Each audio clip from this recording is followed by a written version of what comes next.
찬송 드리리. 주 내 제사 했으니 주 내 제사 했으니 어찌 참담하리. 기쁨의 경배 드리리. 주를 향한 나의 사랑 멈출 수 없네. 멈출 수 없네. 주를 향한 나의 열정 멈출 수 없네. 멈출 수 없네. 멈출 수 없네. 나 기쁨에 춤추리. 내 모든 슬픔 바꾸셨네. 헤이 헤이 헤이 헤이 헤이. 나 기쁨에 춤추리. 내 모든 삶 주 안에 있네. 한 번 더. 나 기쁨에 춤추리. 내 모든 슬픔 바꾸셨네. 헤이 헤이 헤이 헤이 헤이. 나 기쁨에 춤추리. 모든 삶 주 안에 있네. 구주의 십자가 보혈로 죄 씻음 받기를 원하네. 내 죄를 씻으신 주 이름에 찬송합시다. 찬송합시다. 찬송합시다. 내 죄를 씻으신 주 이름 찬송합시다. 죄악을 속하여 주신 내 속에 들어와 계시네. 십자가 앞에서 주인 찬송합시다. 찬송합시다. 찬송합시다. 찬송합시다. 내 죄를 씻으신 주 이름 찬송합시다. 주 앞에 흐르는 생명수 날 씻어 정하게 하시네. 내 기쁨 정성을 다하여 찬송합시다. 찬송합시다. 찬송합시다. 찬송합시다. 내 죄를 씻으신 주 이름 찬송합시다. 내 주께 회개한 영혼은 생명수 가운데 젖었네. 음없고 순전한 주 이름 찬송합시다. 찬송합시다. 찬송합시다. 내 죄를 씻으신 주 이름 찬송합시다. 찬송합시다.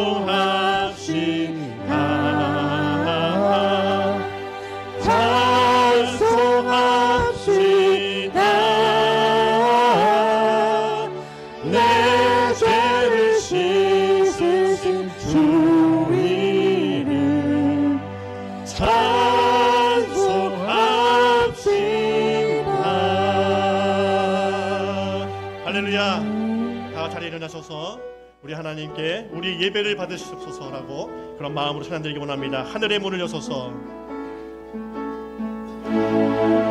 하늘의 문을 여소서. 이곳을 주목하소서. 주를 향한 노래가 꺼지지 않으니 하늘을 열고 보소서. 이곳에 임재하소서. 주님을 기다립니다. 기도의 향기가 하늘에 닿으니 주여 임재하여 주소서.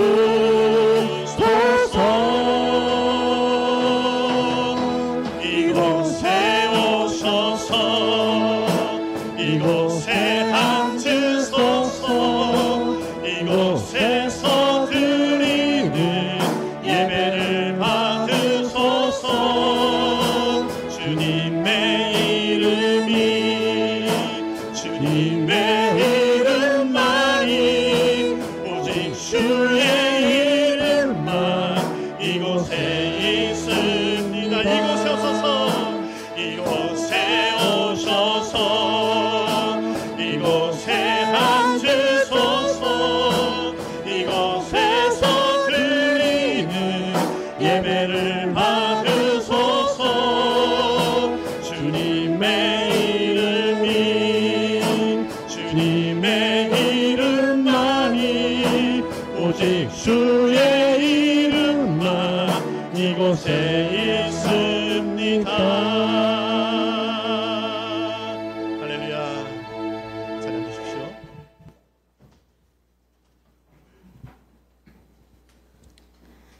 사랑이 많으시고 거룩하신 나의 아버지 하나님, 오늘도 우리의 생명을 영장시켜 주셔서 거룩한 주일을 맞이하게 하여 주시니 감사합니다. 특별히 지난 한 주간에도 우리 하나님의 섭리 가운데 우리를 지켜주셔서 우리가 평안 중에 주일 아침을 맞이하게 하시니 감사합니다. 감사하신 나의 아버지 하나님, 이 시간도 우리 하나님과 함께 하루를 시작하게 하셨사오니 우리 하나님 안에서 은혜로운 하루를 살게 하셔서 지난 한 주간의 모든 시간이 하나님의 은혜요 축복이었음을 고백하는 우리 모두가 되게 하여 주시옵소서. 그러나 하나님, 지난 한 주간을 뒤돌아보니 우리의 모든 순간순간이 죄와 허물로 가득했었음을 고백합니다. 우리를 용서하시고 깨끗게 하여 주시는 하나님, 이 시간 우리의 지난 모든 순간들을 고백하오니 우리의 모든 죄와 허물을 용서하여 주시옵소서. 우리 마음을 주관했던 헛된 것들이 사라지게 하여 주시고 우리 속에 들어와 우리를 어지럽히던 헛된 생각들과 어둠의 잔재들을 성령의 불로 태워 주시옵소서. 우리의 부족하고 연약함을 십자가 뒤에 감춰 주시고 우리의 모든 죄와 허물을 정결케 하여 주셔서 우리를 새롭게 하시는 안에서 거룩한 하루를 보낼 수 있도록 인도하여 주시옵소서. 자비로우신 하나님 아버지, 우리 새로운 교회를 섬기는 가정마다 축복의 은총을 더하여 주시옵소서. 어디를 가든지 단을 쌓았던 아브라함처럼 가정마다 십자가의 제단이 살아있는 가정과 사업장들이 되게 하여 주시고 하나님을 향한 믿음이 날마다 성장하여 굳건하게 세워져가는 가정이 되어 여호와를 경외하여 사랑과 은혜와 감사가 멈추지 않는 축복의 통로가 되는 가정들이 되게 하여 주시옵소서. 이 귀한 시간에도 마음은 있으나 이곳으로 나오지 못한 형제 자매님들이 있습니다. 마음은 뛰고 싶으나 현실적으로 그러지 못하는 형제 자매님들이 있습니다. 사랑의 하나님, 아픔으로 고통 중에 있는 자들을 우리 하나님께서 친히 만져주시고 노안으로 환중에 있는 성도님들을 치유의 손으로 안아주셔서 속히 나음으로 감사하는 축복이 있게 하여 주시옵소서. 귀한 이 시간에도 멀리 말레이시아에서 하나님의 사역으로 애쓰시는 양병환 김은자 선교사님을 기억하시사 그 걸음걸음 우리 하나님께서 함께 동행하시사 평안함으로 인도하여 주시고 만나는 자들로 은혜의 열매가 있게 하시며 가정에 어려움이 생기지 않도록 축복하여 주시옵소서. 그래서 귀한 자녀들로 인해 우리 하나님께 귀한 간증을 전할 수 있는 영광이 있게 하여 주시옵소서. 푸른 씨앗교회 전순재 목사님, 우리 하나님의 축복과 은혜로 하시는 모든 일에 감사와 기쁨이 있게 하시고 찾아오는 성도님들의 가정에 은혜가 충만하게 하여 주시옵소서. 오늘도 말씀을 전하시는 담임 목사님 위에 성령으로 기름 부어주시사 말씀이 선포될 때 우리 모두의 제단 위에 성령의 불이 임하게 하시고 그 성령의 불로 인하여 가정마다 감사와 찬양이 멈추지 않게 하여 주시옵소서. 늘 건강과 평안을 허락하시사 사역에 어려운 일이 생기지 않도록 하여 주시옵소서. 항상 일찍 나와서 성가대를 위해 쓰시는 변용일 목사님을 사랑하시사 하시는 일과 우리 하나님께서 세워주신 가정 위에 평안을 허락하여 주시고 반주로 애쓰시는 집사님에게도 은혜를 채워 주시옵소서. 곡조 있는 기도로 찬양하는 우리 루체 찬양대원 모두에게 오늘도 한없는 하나님의 사랑과 은혜가 충만하게 하여 주시기를 간절히 바라며 우리의 창조주시오 구원자가 되셔서 우리에게 늘 한없는 복을 내려주시는 우리 주 예수 그리스도의 이름으로 감사하며 간절히 기도드립니다. 아멘.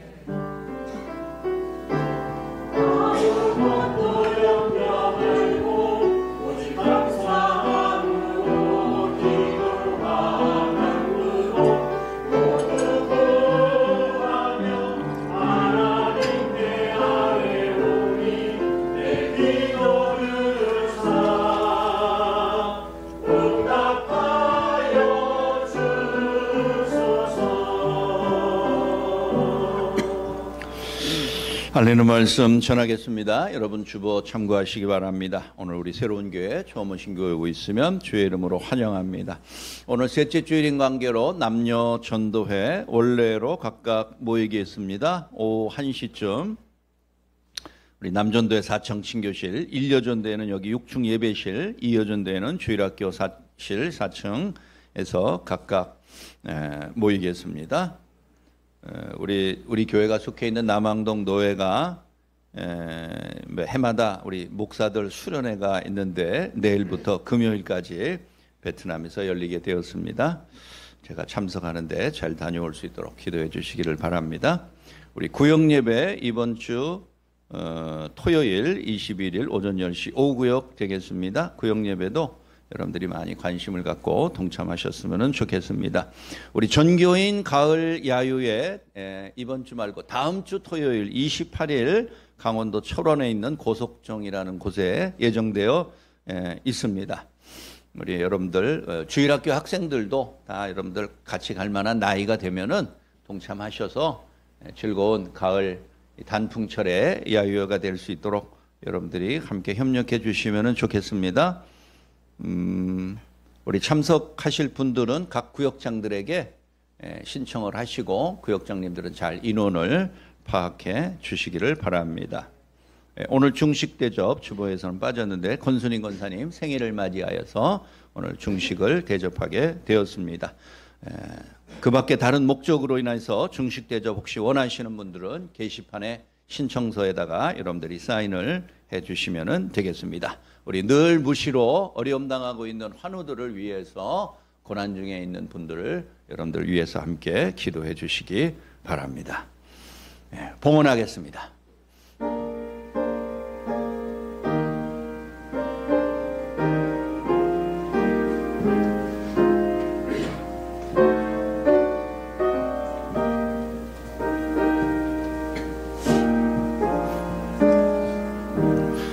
우리 봉헌을 위해서 다시 한번 기도드리겠습니다.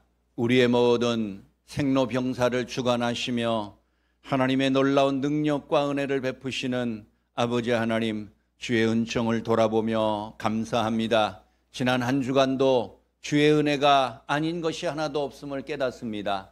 내 힘과 내 주먹과 내 머리로 이룬 것 같아도 하나님이 허락하지 아니하셨으면 이룰 수 없었던 일들이 전부일진데 순간순간을 주의 은혜를 돌아보며 감사하는 귀한 시간 되게 하여 주옵소서. 베푸신 여러 은혜 외에도 먹고 마실 수 있는 일용할 양식을 우리에게 더하여 주시고 잠잘 수 있는 집도 허락하시며 우리의 삶의 보금자리와 터전도 일의 터전도 마련해 주심을 참으로 감사합니다. 오늘도 주의 여러 은혜를 돌아보며 감사의 심정으로 11조와 감사헌금, 건축헌금 또 여러 선교헌금 등등을 드렸사오니 그 목적에 합당한 좋은 열매가 맺힐 수 있도록 하나님 인도하여 주옵소서. 우리의 작은 헌금과 헌신이 모이고 쌓여서 큰 역사를 이루는데 도움이 되도록 하나님이 함께해 주실 줄 믿습니다. 오늘도 어려운 경제적인 형편 때문에 힘들어하고 낙심하고 근심하는 주의 교우들이 있사오니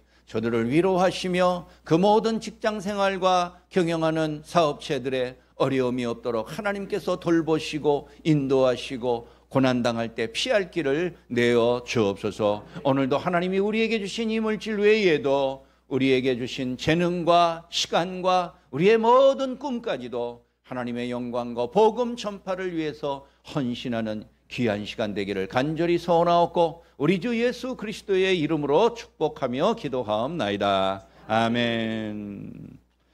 하나님 말씀 다 같이 봉독합니다. 사도행전 27장 20절 되겠습니다. 27장 20절부터 26절까지 우리 한 절씩 교독하고 마지막 26절은 다 같이 읽겠습니다. 여러 날 동안 해도 별도 보이지 아니하고 큰 풍랑이 그대로 있음에 구원의 여망마저 없어졌더라. 여러 사람이 오래 먹지 못하였음에 바울이 가운데 서서 말하되 여러분이여 내 말을 듣고 그레데에서 떠나지 아니하여 이 타격과 손상을 면하였더라면 좋을 뻔하였느니라. 내가 너희를 권하노니 이제는 안심하라. 너희 중 아무도 생명에는 아무런 손상이 없겠고 오직 배뿐이리라. 내가 속한 바 내가 숨기는 하나님의 어젯밤에 내 곁에 서서 말하되 바울아 두려워하지 말라. 내가 가이사 앞에 서야 하겠고 또 하나님께서 너와 함께 행하는 자를 다 내게 주셨다 하였으니 그러므로 여러분이여 안심하라. 나는 내게 말씀하신 그대로 되리라고 하나님을 믿노라. 그런즉 우리가 반드시 한 섬에 걸리리라 하더라. 아멘. 제 찬양대 나오셔서 찬양 드리겠습니다.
귀한 찬양에 감사합니다.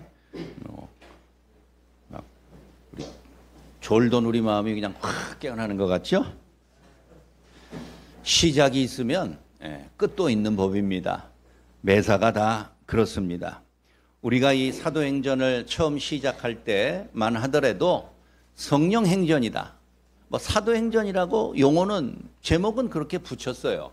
사도들이 행하는 여러 가지 일들, 사역들 그렇게 번역이 되는데 사도행전을 우리가 처음 시작할 때 성령행전이라 이렇게 제가 강조했습니다.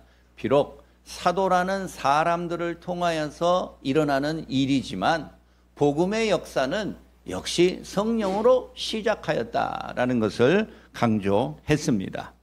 그래서 이 사도행전, 성령행전이 베드로를 비롯한 여러 사도들을 시작으로 중심으로 출발은 하였습니다만은 중반쯤 오면서부터 바울이라는 한 사도에게 집중되어 그의 사역을 중심으로 이렇게 끝을 맺고 있습니다. 오늘 우리가 읽은 말씀 사도행전 27장입니다. 28장이 마지막이니 사도행전, 성령행전도 이제 막바지에 다다랐다고 할 수 있습니다. 바울은 다메섹이라는 곳에 예수 믿는 사람들을 잡으러 가다가 예수 그리스도를 만났습니다. 그가 부인하고 그가 인정하지 않았던 그리스도를 만난 후부터 바울의 인생은 완전히 변했습니다. 그리고 새로운 삶을 살기 시작을 했지요. 여러분들에게 있어서 인생을 전반전과 후반전으로 이렇게 나눈다면은 몇 살로 하시겠어요? 내가 몇 살 때 그 이전과 그 이후의 삶이 확연히 달랐던 그런 시절이 누구에게나 다 있을 것입니다. 바울은 그게 몇 살인지는 모르지만 젊은 청년의 시절이었을 것인데 그리스도를 만나기 이전과 이후의 삶이 완전히 달라졌습니다. 이제 바울도 전도자로서 모든 공식적인 일들을 은퇴했습니다. 정년 퇴직했다고 볼 수 있습니다.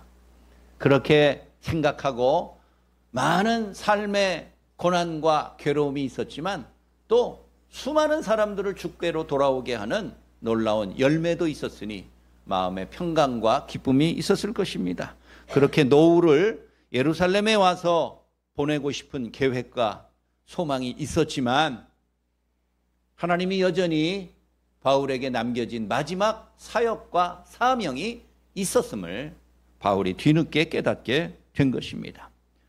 빌립보서 1장 6절에서 바울이 말했던 것처럼 우리 안에서 착한 일을 시작하신 하나님께서 그리스도의 마지막 날까지 이루실 줄을 내가 확신하였다. 그건 비단 바울에게만 대한 이야기가 아니에요. 하나님은 우리 모든 개개인의 삶 속에서 선한 일을, 착한 일을 시작하셨어요. 그 착하고 좋은 일들이 여러분들이 개인적으로 인간적으로 성공하고 대단한 업적을 성취했다라기보다는 어떤 삶의 목표가 바뀌는 일이에요. 내가 이전에는 이것을 위하여서 살았는데 이제는 그것이 아닌 다른 것을 사는 인생의 대전환이 그게 바로 그리스도와의 만남이라고 할 수 있을 것입니다. 바울은 그렇게 인생 후반전을 시작하고 이제 종료 휘슬이 불기 일보 직전에 이런 참담한 일들을 겪었습니다. 과연 이와 같은 이 마지막 순간에 하나님께서 사도 바울에게 주신 그 마지막 사명을 이루시는 그 손길이 어찌 보면 우리 여기 대부분 인생의 후반전에 들어선 우리 모든 분들, 저를 포함한 우리 모든 사람들을 향한 주의 동일한 교훈이 아닐 수 없습니다.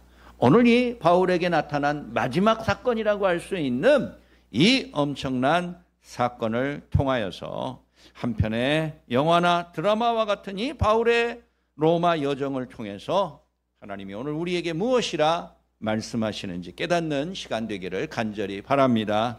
첫째는 모든 인간에게 위기는 갑자기 찾아온다는 것이에요. 말로는 누가 말을 못해요. 그러나 실제로 그것이 내게 닥쳐왔을 때 그 겪는 어려움과 당황과 낙심은 이루 말할 수 없어요. 바울은 가이사랴 총독이 다스리는 그 군 부대 안에서 2년 동안 연금되었습니다. 갇혀서 살았습니다. 얼마나 긴 시간이에요. 기약도 없으니까 더 괴로워요. 밖으로 나가자니 암살이 두렵고, 안에만 있자니 감옥서와 같고, 그 2년의 긴 세월이 바울의 인생에서 가장 길게 느껴졌을 것입니다. 그런데 드디어 바울이 그 2년간의 세월을 끝내고 로마로 압송되게 되었습니다. 죄수의 신분으로 재판을 받기 위해서 로마로 가는 길이 경해진 것인데, 하필이면은 그 길이 육상이 아니라 해상을 통한, 배를 통한 길이었습니다. 그 당시 로마로 압송되는 대형 죄수들, 중죄수들은 다 배로 압송을 했어요. 왜냐하면 육상으로 가다 보면 가다가 쉬어야 되고, 가다가 잠을 자야 되고, 도무지 죄수들을 관리할 수가 없어요. 다 기회만 보면 도망쳐요. 그러나 배로 이동하다 보면 도망갈래야 갈 데가 없어요, 죄수들이.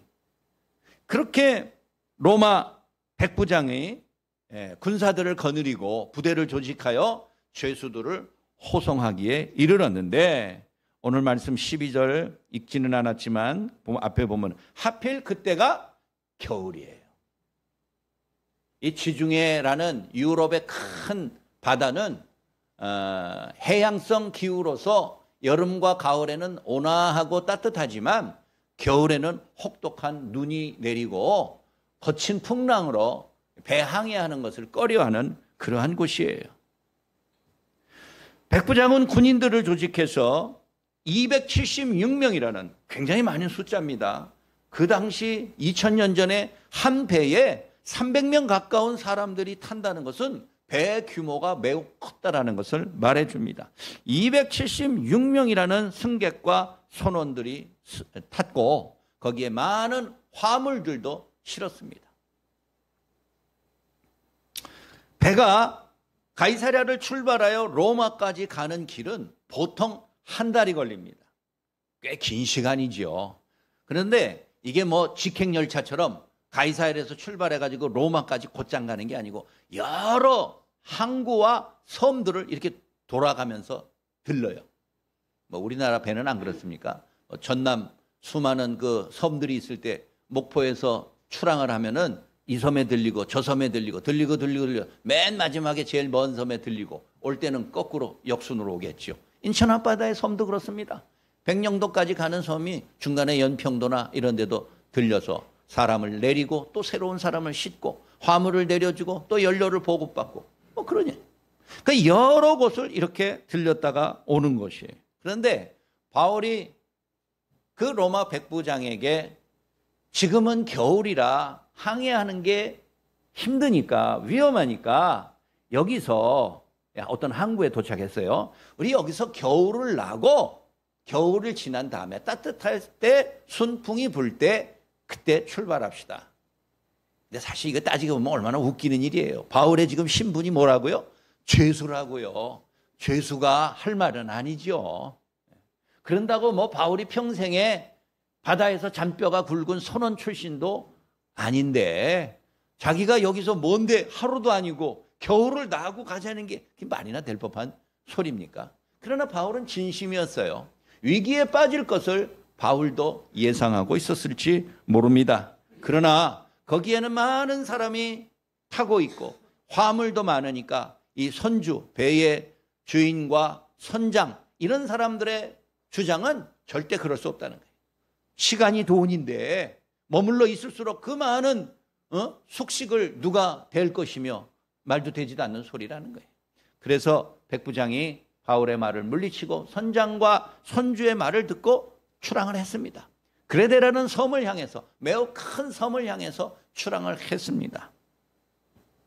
마침 바다에는 뜻밖의 따뜻한 남풍이 불었습니다. 그런데 이 배는 범선이기 때문에 도치요, 큰 돛을 배 갑판 중앙에다가 높이 이렇게 세우고 바람의 힘으로서 가는 배를 범선이라고 그러지 않습니까? 이 범선인데 이 범선이 순풍을 만났어요. 남풍을 만났어요. 그래서 북쪽을 향하여서, 북서쪽이죠. 북서쪽을 향하여서 이렇게 배가 로마를 향해서 나아가게 되는데 얼마 가지 않아 가지고 강풍을 만나게 된 것입니다. 우리가 읽지 않았던 그 앞에 말씀에 보면은 그 강풍의 이름이 유라굴로라 이렇게 돼요. 그 바람은 갑자기 불어왔기 때문에 돌풍이라고 말할 수 있어요.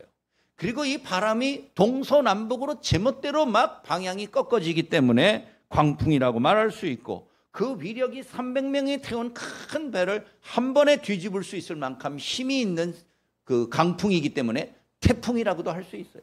돌풍이요, 광풍이요, 태풍이요. 그런 성격을 가진 바람을 만났으니 얼마나 괴로웠겠어요. 오늘 말씀 14절에 보면은 이 바람의 이름이 유라굴로라 이렇게 표현이 되어 있어요. 우리나라도 거쳐가는 태풍마다 다 이름이 있습니다. 뭐 태풍 사라, 옛날에 뭐 많은 피해를 주었던 매미, 또 뭐가 뭔지 잘 기억이 안 나네. 무슨 흰남노, 이런 이상한 이름의 태풍의 이름이 있어요.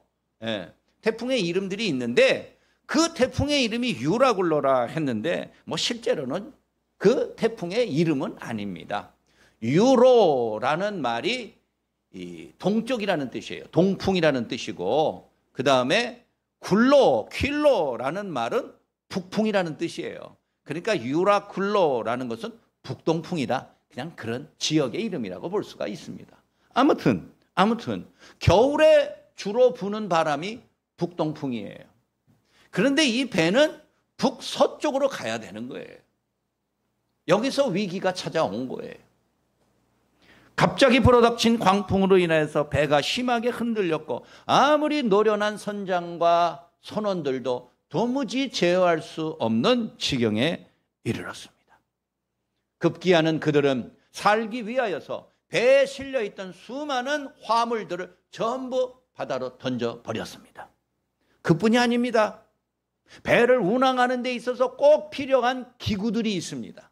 뭔지 잘 모르겠지만 어쨌든 매우 중요한 기구들이 있어요. 그런 것들도 전부 바다에 던졌다. 우리가 읽지 않았지만 20절 그 앞의 내용을 자세히 읽어보면 그런 내용이 나옵니다. 배 기구를 다 버리면 도대체 배를 뭐로 조종해가지고 간다는 거예요. 그러나 자기들이 살기 위해서는 배를 가볍게 하기 위하여서 가지고 있던 모든 식량까지도 다 내던질 지경에 이르렀다는 거예요. 폭풍우가 여러 날 계속되어서 거기에 있는 사람들은 먹지도 못하고 자지도 못하며 사토를 벌였지만, 오늘 우리가 읽은 말씀 20절 끝에 보니까 살아날 가능성조차 희망마저 없었다라는 거예요. 절망이라는 거예요. 온갖 할 수 있는 모든 수단을 다 동원했음에도 불구하고 어떤 노련한 선원도 이 위기를 극복할 수 없다라는 것을 깨달은 거예요. 이제는 끝장이에요. 여러분, 우리 그리스도인들이 복음 안에 사는 삶이라고 그래서 인생의 위기가 없습니까? 우리에게 언제나 순풍이 남풍만이 불어오는 것이 아닙니다.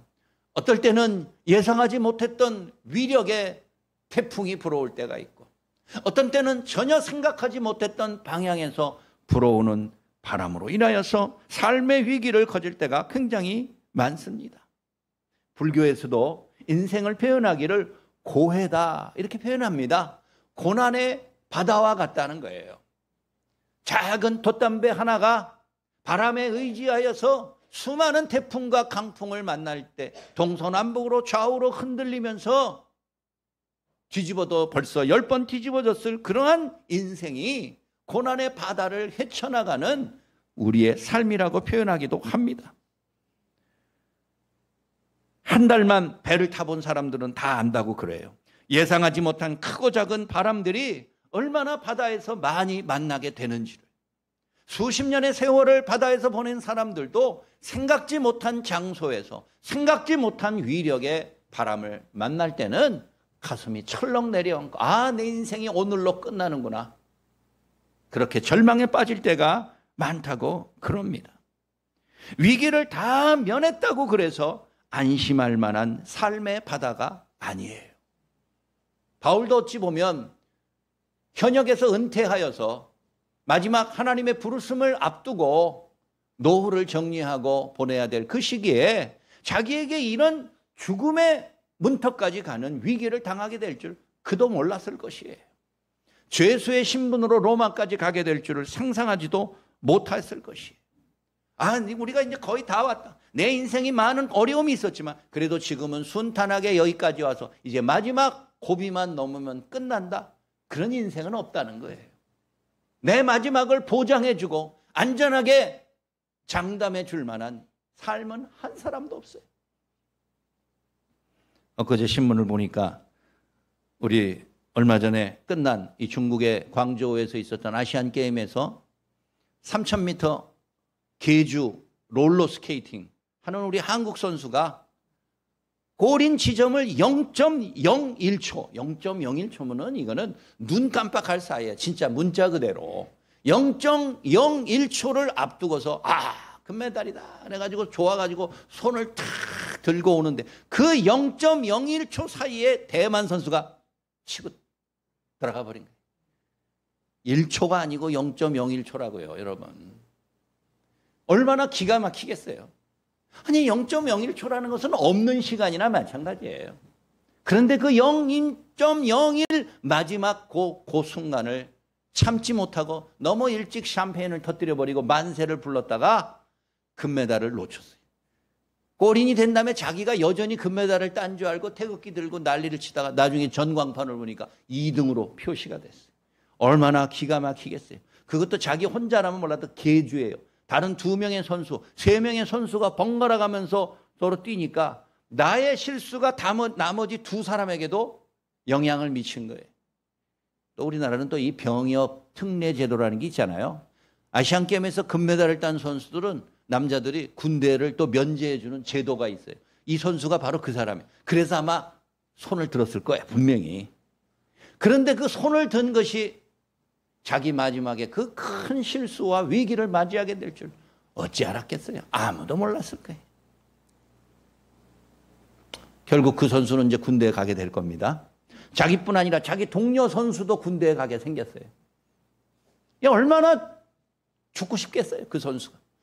근데 그 대만 마지막에 0.01초 사이에 그냥 발을 들이밀었던 그 선수가 금메달을 땄는데 엊그제 신문 보니까 그 선수도 자기네 대만 내 국내 대회에서 가다가 자기도 마지막 순간에 좋다고 손들었다가 다른 선수가 또 치고 들어가가지고 은메달에 머물렀다는 웃지 못할 사건이 있더군요. 삶의 마지막을 안심하고 장담할 수 있는 인생은 하나도 없어요. 사도 바울은 고린도전서 10장 12절에서 이렇게 말합니다. 그런즉 선줄로 생각하는 자는 넘어질까 조심하라. 내가 이제 섰다. 자립하였다. 독립하였다. 자신만만하는 순간에 언제든지 넘어갈 수가 있어요. 제가 중학생 때요. 우리 교회 그 어렸을 때 고향교회 다녔던 그 교회 중학생들이라고 학생들이 모여서 스케이트장에 갔어요. 그때만 하더라도 자기 집에 스케이트를 갖고 있는 사람이 몇 명 안 돼요. 주로 썰매지. 그냥 얼기설기로 철사로 만든 썰매. 스케이트를 하는데 그때는 교회에서 돈을 좀 대줘가지고 스케이트를 빌렸어요. 현장에 가면 빌려줘요. 그러면 이제 우리 중학생들이 그때 많이 모여서 한 4, 50명 모였나. 이렇게 모여가지고 이제 스케이트를 다 신는데 이게 일어날 수가 없는 거예요. 처음 타보는 사람들은 막 다리가 부들부들 떨리고 진짜 칼날 같은 그 날 위에 서 있는 게 그게 얼마나 정말 대단합니까? 막 다리가 막 바깥으로 휘어지고 꺾어지려고 그러고 부들부들 떠는데 겨우 손을 서로 어깨를 이렇게 붙잡고 서 있는 거예요. 근데 이제 스케이트를 시작하기 전에 전도사님이 기도를 한다고 우리 다 같이 기도하고 시작하자. 그래서 그리고 다들 부들부들 떨면서 붙잡고 눈을 감고 고개를 숙 기도하고 이제 전도사님이 기도를 하는데 갑자기 꽝 하는 소리가 나는 거예요. 그래서 애들이 다 놀래가지고 눈을 떴더니 기도하는 전도사님이 자빠진 거예요. 이 스케이트를 신고 이렇게 있다가 너무 열정적으로 몸을 흔들면서 기도하다가 그냥 자기도 모르게 나자빠진 거예요. 근데 웃을 수가 있어야지, 기도 시간인데. 그래서 다들 고개를 숙이고 그냥 어깨를 들썩거리면서 선줄로 생각하는 자는 넘어질까 조심하라. 스케이트에서 사실 서기만 하면은 뭐 한 절반 이상은 된 거죠. 앞으로 못 나아가는 거는 뭐 그냥 애 걸음마 뛰는 것처럼 하면 되기야 되니까. 그러나 서 있는 것 자체가 힘들어요. 힘 있는 사람은 자기의 힘을 자랑하지 말아요. 지식 있는 사람은 자기가 똑똑하다는 것을 마지막까지 그것이 나를 지켜줄 것처럼 자랑하지 마세요. 인생의 경험도 마찬가지입니다. 나를 흥하게 했던 삶의 능력이 내 마지막 0.01초의 순간에 나를 망하게 만드는 도구가 될 줄 모르는 게 그게 우리의 인생입니다. 늘 겸손하고 진지하고 신실하고 그리고 천천히, 그러나 멈추지 말고 목표를 향해서 정진하시기를 간절히 바랍니다. 내 마지막 순간에 찾아올 이 강풍과 태풍을 누구도 예견할 수 없습니다. 우리는 5분 후에 어떤 일들이 벌어질까를 예상하기 위해서 얼마나 많은 돈을 쏟습니까? 내가 사고자 하는 주식이 내일에 얼마나 많이 오를까 수많은 돈을 들여 정보를 수집하고 능력 있다고 경험 있는 사람들에게 돈을 줘가면서 대신 주식 투자를 위해서 애쓰고 수고하지만 장담할 수 있는 사람은 한 명도 없어요. 내일 일을 아무도 알지 못해요. 5분 후의 일들을 알지 못해요. 내일 있게 될 날씨를 알기 위하여서, 날씨가 곧 돈인 사람들도 많으니까 인공위성을 쏘아 올리고 있지만 제대로 맞추지 못할 때도 많은 것이 우리의 미래의 모습입니다. 삶의 광풍은 어떤 때는 우리가 예상하지 못했던 곳에서 불어옵니다. 내 뒤에서만 순풍이 불어주는 것이 아니라 내 앞에서 역풍으로 내게 다가올 때 우리는 어찌할 줄을 모르잖아요. 그런 것들을 겸허하게 받아들이고 준비해야 돼요.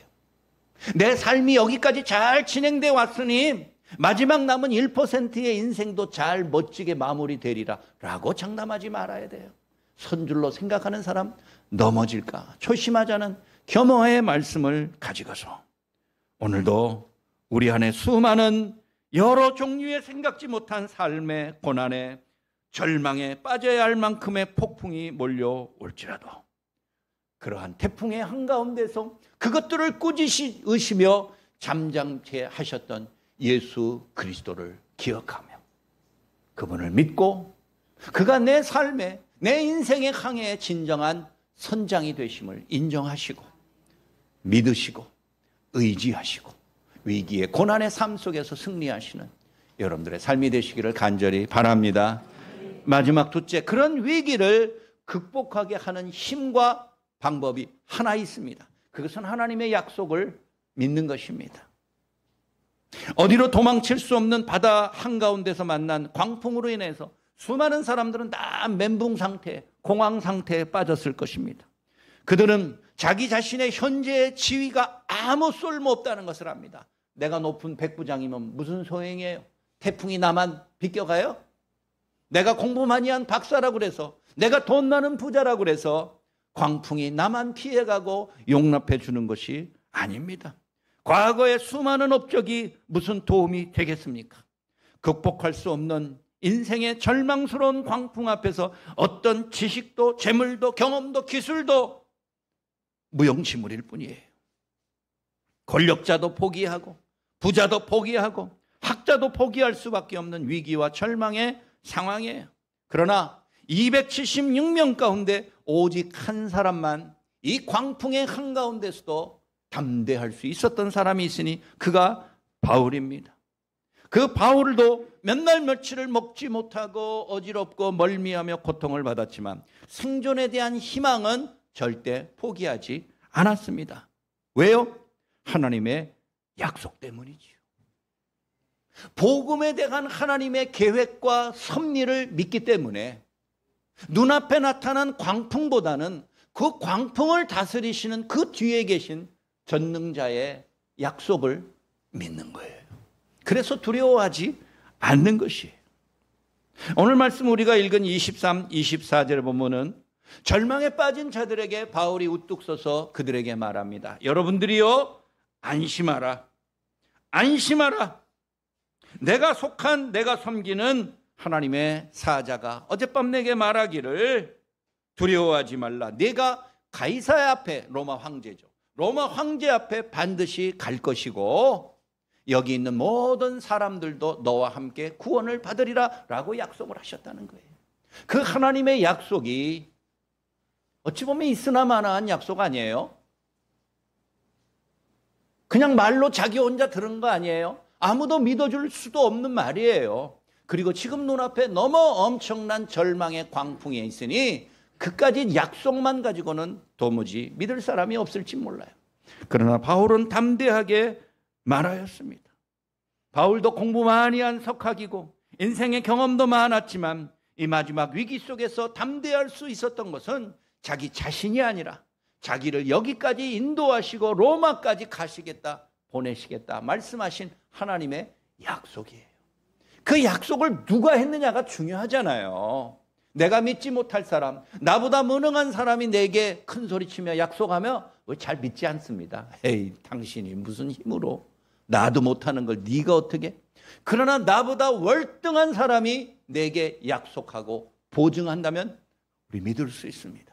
현실이 불안하고 눈앞에 나타난 광풍이 있다 할지라도 구원에 대한 마지막 소망은 꺾이지 않는 거예요. 그게 하나님의 신실함이에요. 복음에 관한 하나님의 약속과 계획은 어떤 개인의 위기나 역사 속의 광풍으로도 막을 수는 없는 겁니다. 하나님은 바울에게 일찍이 말했습니다. 네가 로마도 보아야 하리라. 바울은 자기의 전도 계획에서 로마는 원래 없었어요. 로마에 가고자 하는 꿈도 계획도 없었어요. 그러나 하나님이 강제로 바울의 계획을 바꾸셔서 마지막 순간에 네가 마지막에 로마도 보아야 하리라. 그런데 바울은 로마에 가지 못했어요. 그리고 은퇴했어요. 그리고 예루살렘에서 노후를 보내려고 왔는데 이렇게 죄수의 신분을 가지고서 로마로 가게 될 줄 그도 몰랐을 거예요. 그러나 로마로 가는 그 인생의 마지막 여정에서 이런 광풍 앞에 모두 절망에 빠졌을 때 바울은 하나님의 약속을 다시 한번 떠올렸습니다. 떠올렸어요.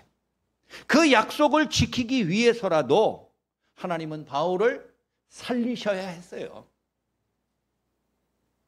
구약 이스라엘 역사에 보면은 여러분 북이스라엘이 남북으로 분단됐죠. 우리나라처럼 북이스라엘, 남유다 이렇게 돼요. 북이스라엘이 인구나 영토나 이런 걸 보면 남유다보다 압도적으로 커요. 거의 10배나 돼요. 상대가 안 돼요.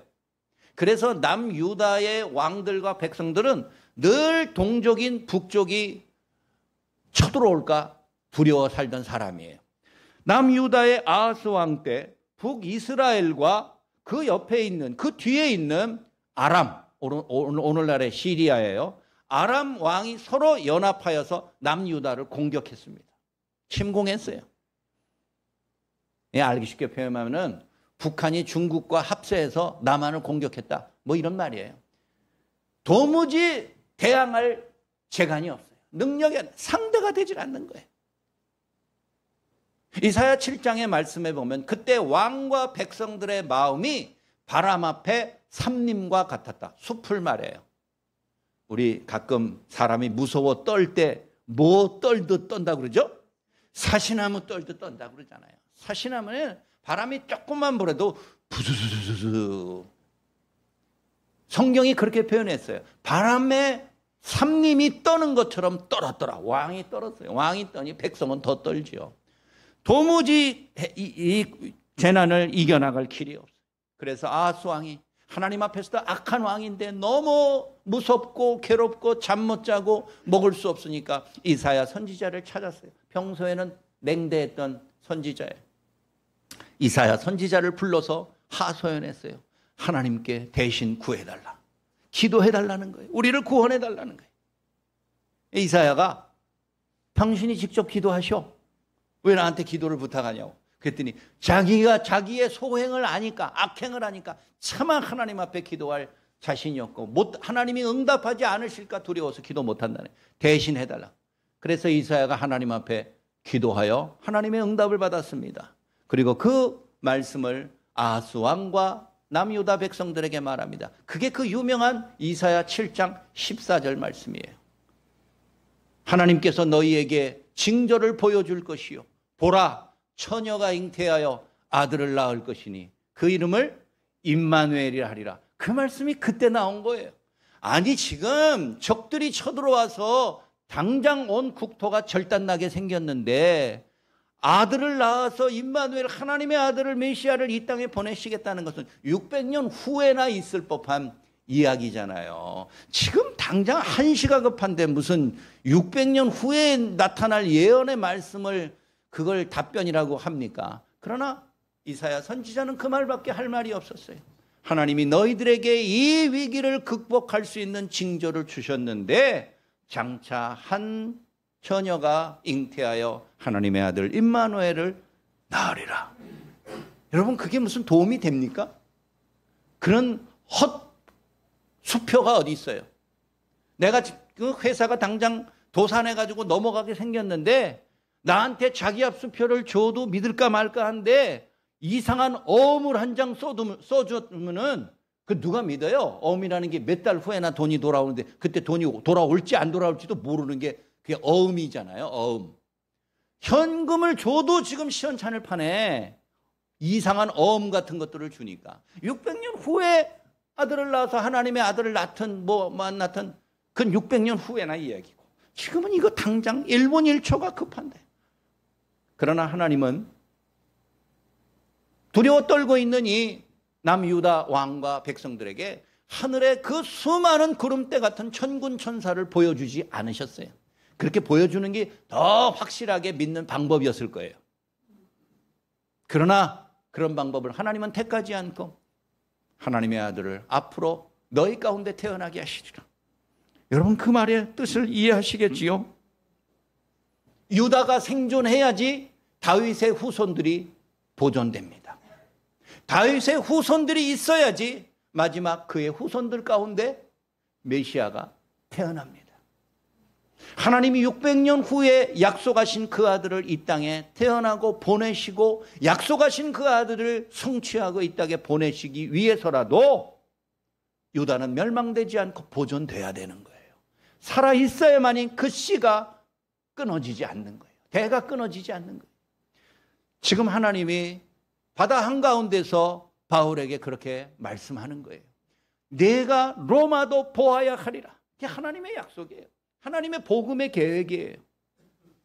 그러려면 하나님은 바울을 살리셔야 되는 거예요. 바울 한 사람만은 구하셔야 되는 거예요.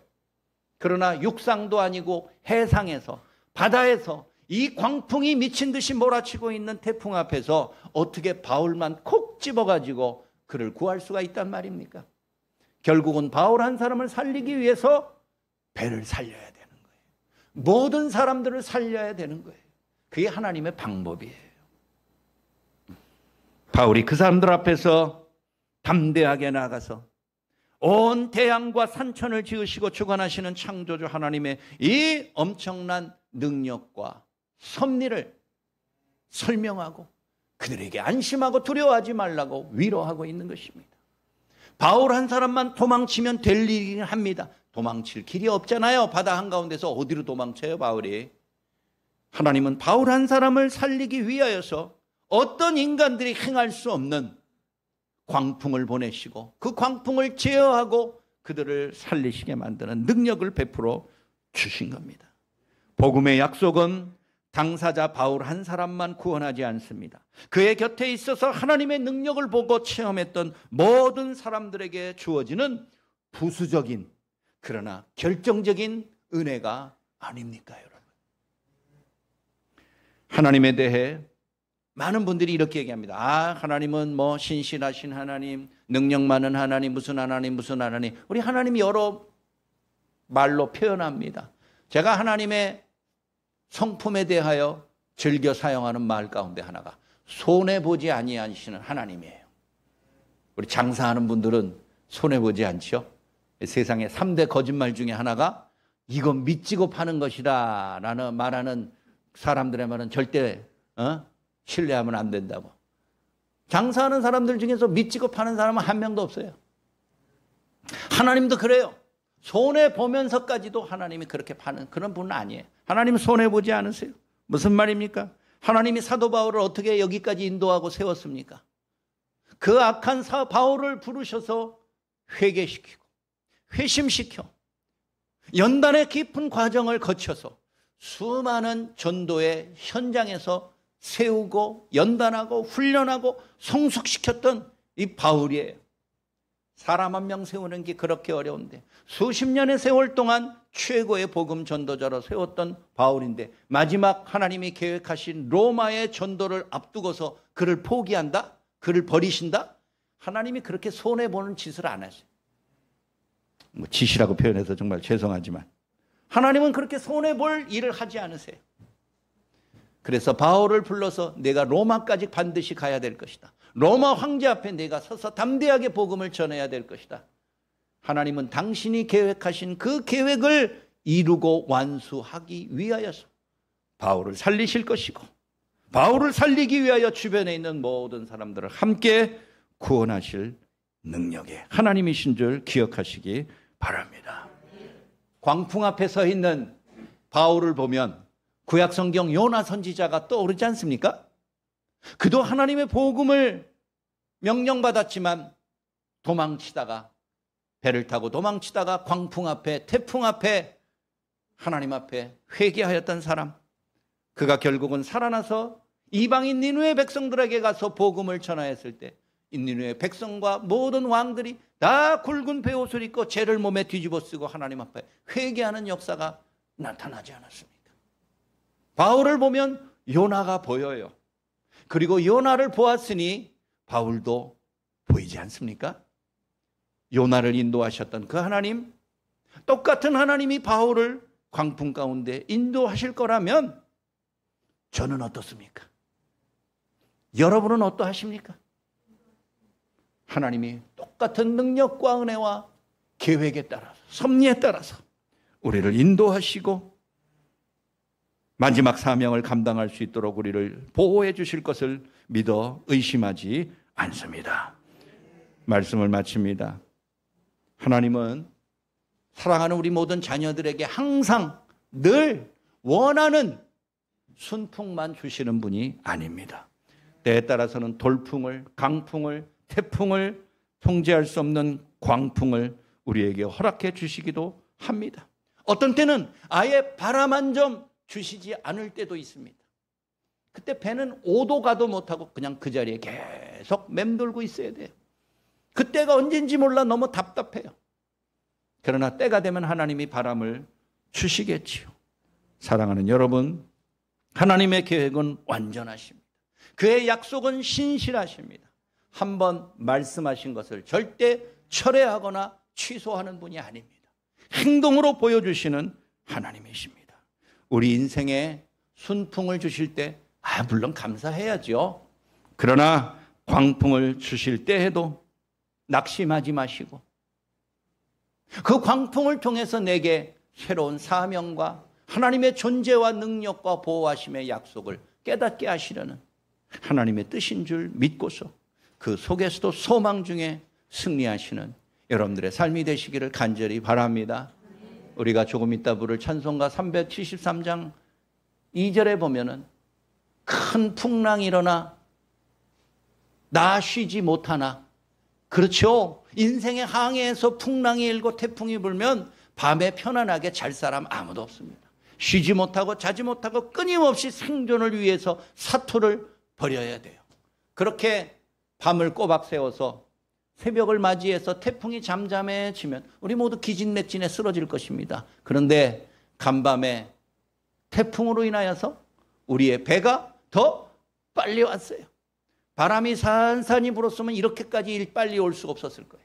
그러나 인생의 광풍으로 인하여서 우리 모두가 더 빨리 가고 더 목적지에 남들보다 앞서간다면 그 또한 은혜가 아니겠습니까? 하나님의 사랑과 약속에 대한 신실하심 다시 한번 믿으시고 인생의 광풍 앞에서도 주를 끝까지 의지하여 승리하시는 여러분들의 삶이 되시기를 주의 이름으로 축원합니다. 자비로우신 우리 하나님 아버지, 능력과 은혜를 기억하며 감사합니다.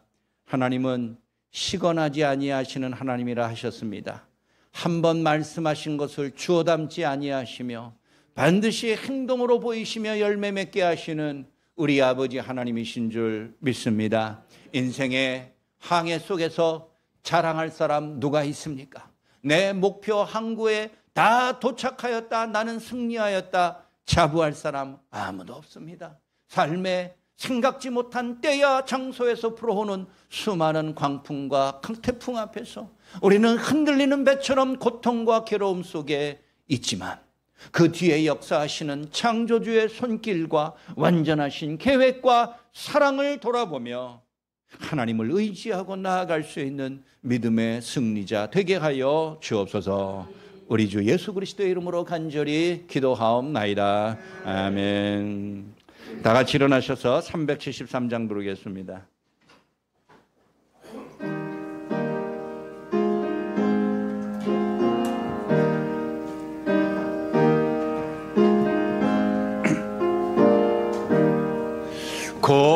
고요한 바다로 저 천국 향할 때 주 내게 순풍 주시기니 참 감사가 합니다. 큰 물결 일어나 나 쇠지기 못하나 이 풍랑으로 인하여 더 빨리 갑니다. 내 걱정 근심을 쉬없게 가시고 내 주여 얻은 영혼을 곧 밝게 하소서. 이 세상 고락감 주 뜻을 본받고 내 몸이 의지 없을 때 큰 믿음 주소서. 아멘. 삶의 광풍 속에서도 나를 안전하게 지키시기 위하여 배에 키를 쥐고 있는 우리 주 예수 그리스도의 은혜와 창조주 하나님의 사랑과 성령님의 위로 교통 충만케 하심이 태풍의 한가운데 속에서도 주의 약속의 신실하심과 그의 능력을 믿고 담대하게 승리할 것을 고백하는 머리 숙인 모든 주의 자녀들 위해 이제부터 영원까지 항상 함께 하실지어다. 아멘.